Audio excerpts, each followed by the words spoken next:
کہ سمجھو حقیقتاً سمجھو کہ میری بدعمالی سے یہ سب کچھ ہو رہا ہے. ہر شخص یہ سمجھے. جب ہم کہتے ہیں ہماری بدعمالیاں تو دوسروں کا خیال آتا ہے کہ وہ دوسرے ایسی بدعمالیاں کر رہے ہیں لہذا اس کے نتیجے میں یہ عذاب ہم پر آ گیا. اپنا خیال نہیں آتا کہ میں بھی کسی بدعمالی میں مبتلا ہوں, میں بھی کسی غلطی میں مبتلا ہوں. تو ذرا اس بات کا استحضار کرو.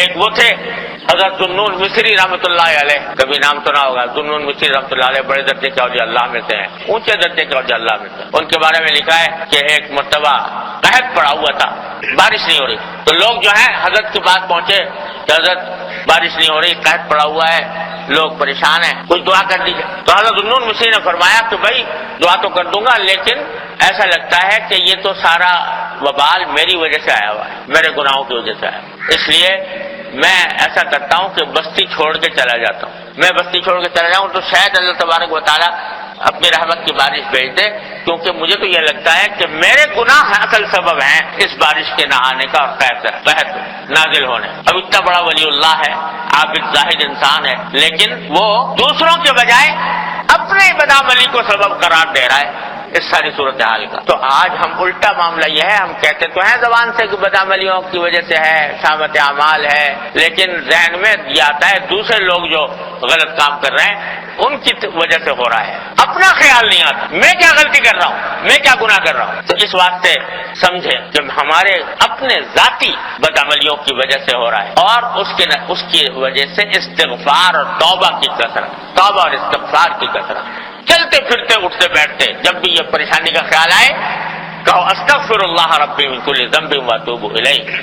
اللہ تبارک و تعالیٰ نے فرمایا کلکم خطاؤون وخیر الخطائین التوابون, تم سب خطا کار ہو. حدیث کے الفاظ ہیں تم سب خطا کار ہو, خطا کاری نہیں, لفظ یہ ہے خطاؤون, بڑے خطا کار, تم سب بڑے خطا کار ہو.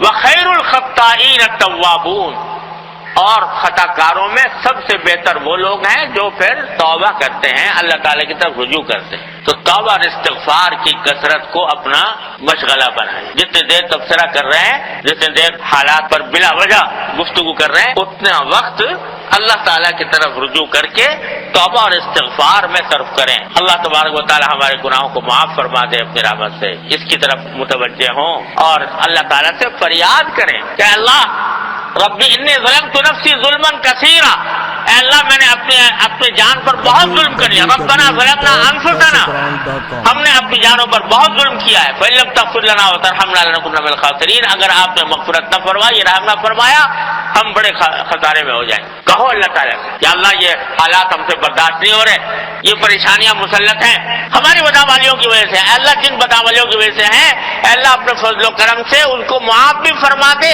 ان کی اصلاح کی توفیق بھی عطا فرما دے. کہو اللہ تبارک و تعالیٰ, فریاد کرو, گڑ گڑا کر فریاد کرو اللہ تبارک و تعالیٰ.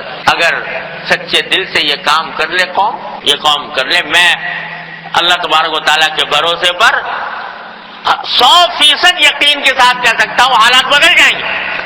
اللہ تعالیٰ کی سنت یہی ہے.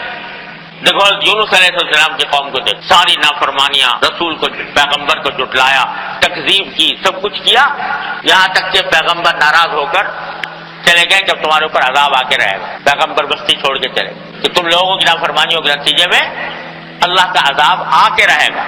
وہ چلے گئے, بستی پر عذاب کے آثار نمودار ہوئے, تو اس وقت کان کھڑے ہوئے قوم کے کہ یونس علیہ السلام جو کہہ رہے تھے وہ بڑی سچ بات تھی. یہ تو واقعی عذاب کے آثار نظر آنے لگے, کچھ اندازہ ہے کہ کچھ عذاب مسلط ہو ہی جائے گا. اس وقت ساری قوم نے مل کر توبہ کی اجتماعی, سب اللہ تبارک و تعالیٰ کے حضور حاضر ہو کر روئے, گڑ گڑائے کہ اللہ ہم سے ظلم ہو گیا اپنی جانوں پر, ہم نے پیغمبر کی تکذیب کی, پیغمبر کو جھٹلایا, پیغمبر کی بات نہیں مانی, تو اے اللہ ہم توبہ کرتے ہیں, استغفار کرتے ہیں, آپ اپنے فضل و کرم سے عذاب کو دور فرما دیجیے. یہ روئے, گڑ گڑائے, اللہ تعالیٰ کی طرف رجوع فرمایا, ساری قوم نے, اللہ تعالیٰ نے عذاب دور فرما دیا. یہ قرآن کریم فرماتا ہے کہ یہ پوری قوموں کی تاریخ میں واحد واقعہ ہے, اکیلا ایک واقعہ ہے کہ اور قومیں تو آخر وقت تک جھٹلاتی ہی رہی, مان کر نہیں تھی. نتیجہ ایک عذاب کا شکار ہوئی.